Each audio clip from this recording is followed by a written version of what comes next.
Namaste.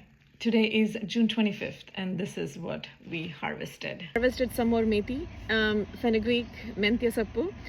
In the heat of the summer, it's a little harder to grow, but it's not very difficult. You just have to make sure the soil is moist at all times. Now that we have like 100-degree weather, you might want to put them in a shadier spot and not in a really hot, sunny spot. And then water them twice a day. And if you are kind of putting them in a pot, it's actually better like plant and put them where there is some amount of shade, where like there is a tree or there is a shrub, like underneath, like green beans or peppers and tomatoes is also a good place because they get that extra layer of shade. I'm putting where like I have a shadier part of the garden. I'm going to put them there today. I'm going to sow more.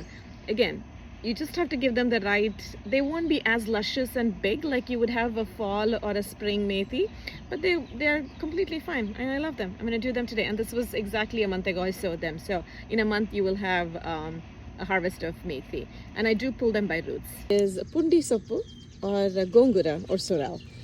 It's very tart, so it can take a lot of spice. So typically this is made either like you can boil them and then strain off the liquid because it will be so sour that it's very hard to cook just with them, or you can saute them with a bunch of other spices and greens or whatever you like and make a chutney.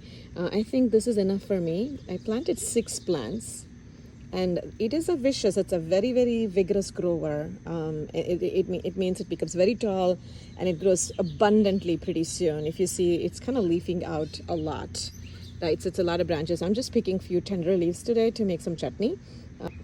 And this is amaranth, dantin sappu. If you see, it's kind of tastes like a spinach when you cook them. Amaranth. So we call it dantin sappu because the edible part is also the stem. So when you come in, you can do not have to harvest just the leaves, but then you come in and then harvest the entire plant. It will bush out again. So if you kind of let it go, it will go to seed very quickly, especially again, as it's getting hot.